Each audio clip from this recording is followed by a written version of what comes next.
Today, the lives and legacies of the Black Cowboys continue to inspire generations to explore the past through music, film, design, and fashion.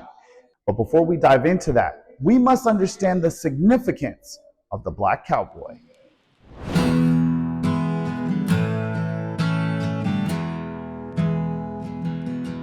The person who was considered with almost the birth of ranching in Texas, Anglo ranching, relied on the labor of enslaved cowboys. So the role of enslaved cowboys in the history of Texas's cattle ranching industry is deep.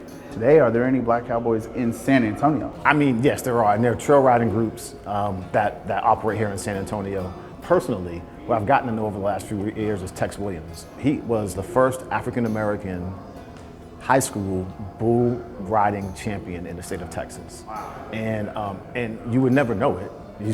He's just who he is. But I'll let him tell you your story. But he's a really important person in the history of Black Cowboys in San Antonio in particular.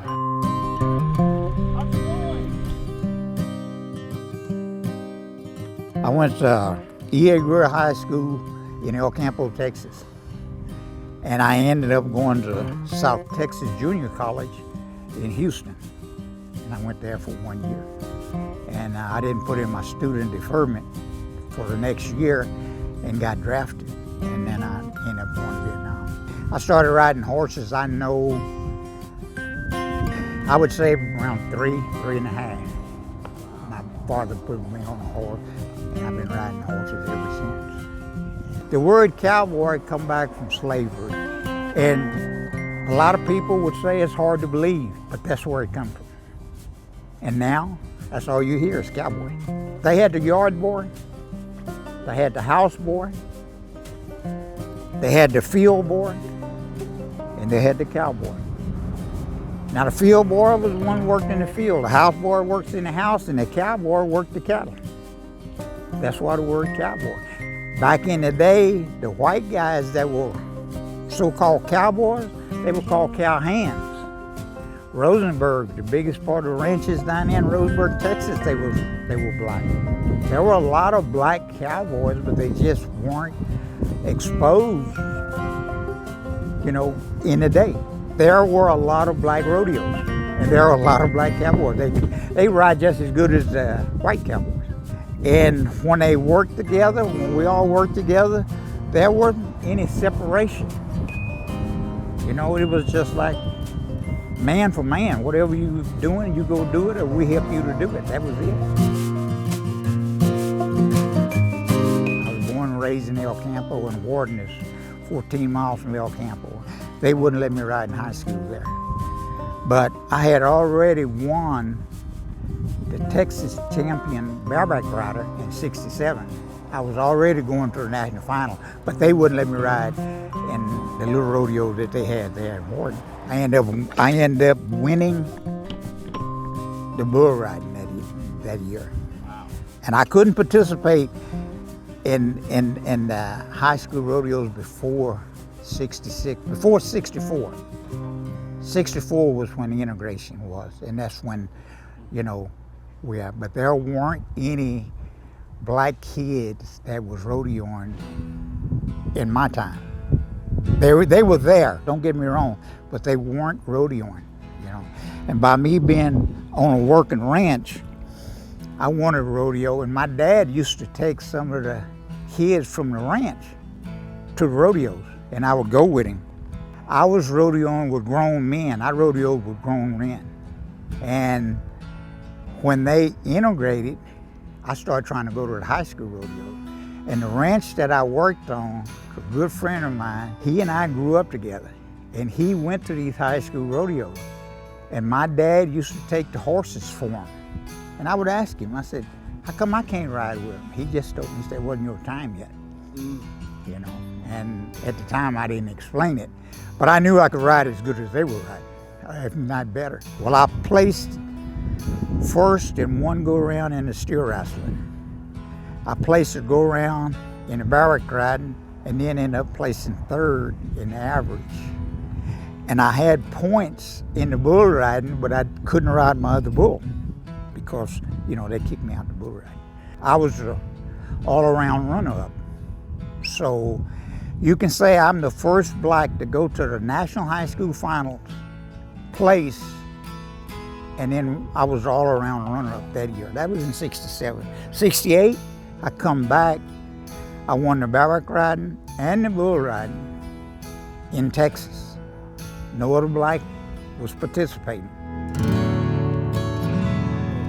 I feel great, I'll be honest with you, I do. At first, it didn't mean anything. All I wanted to do was just ride a horse or bull. That's all I ever wanted to do. Then I started realizing what I've done, nobody can take it away from me. I don't care how many come after me, they can't be the first one. Then it got me to thinking, and I started looking and listening to other stuff, and pretty much I've done every event in rodeoing except tripping steers. I've never tripped a steer. And I got a buckle or a saddle out in every event in rodeo. And when you go to do something, you try to be the best that you can be. And that's the only thing I ask. Just don't go half-cocked.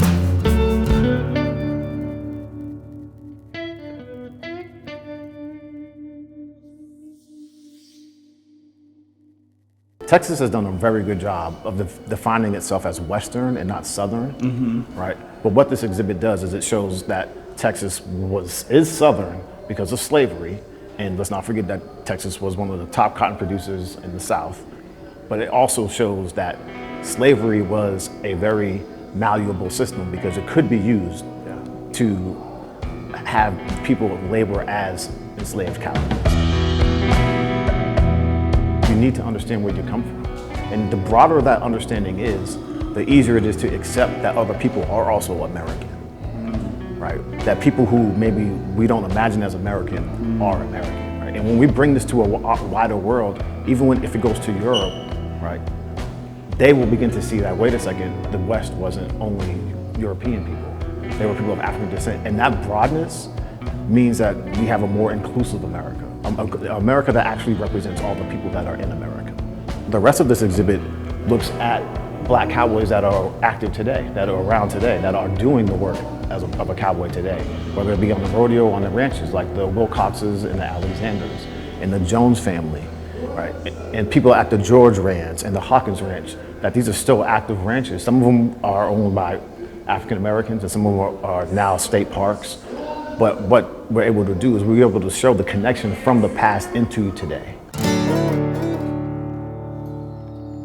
Today, the lives and legacies of Black cowboys continue to inspire generations to explore the past through music, film, design, and fashion, including singer Leon Bridges' Met Gala attire.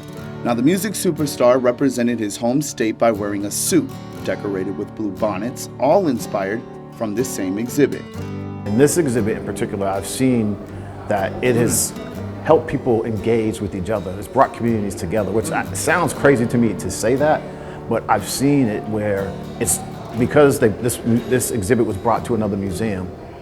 The museum reached out to the African American community there, and they engaged with each other in a way that they had it in the past.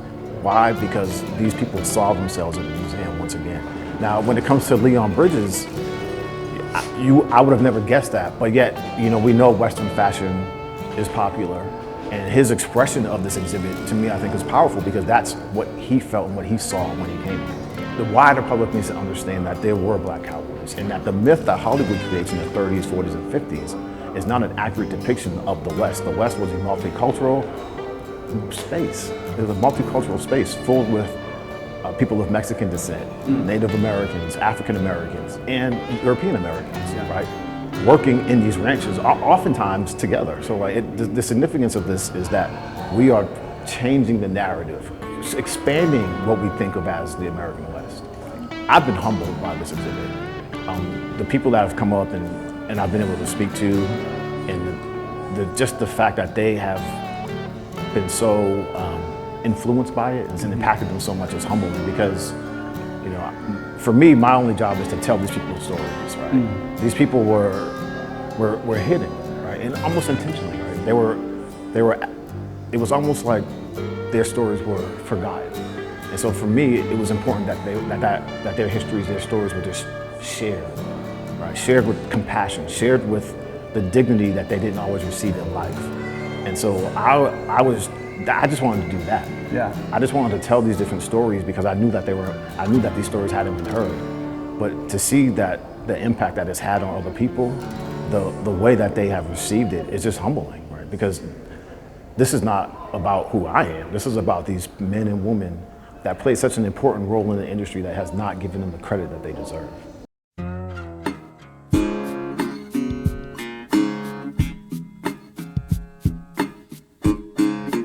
Black excellence is, honestly, it's what Black people do all the time. It's that ability to persevere and to triumph in the midst of adversity. Right? It's that ability to, when people are telling you that you can't, that you find a way to do it. Right? When there's obstacles in your way, you still don't let those things stop you. And that is what Black excellence is. It's the self-confidence, the self-worth to say, I know that they're not treating me fairly, but I want to be the best anyway. And that's one of the things that you'll see as you read the quotes that are along these walls, is that these men and women understood their self-worth. They understood their value, and that nothing could take that self-value, that self-worth away. And that's Black excellence.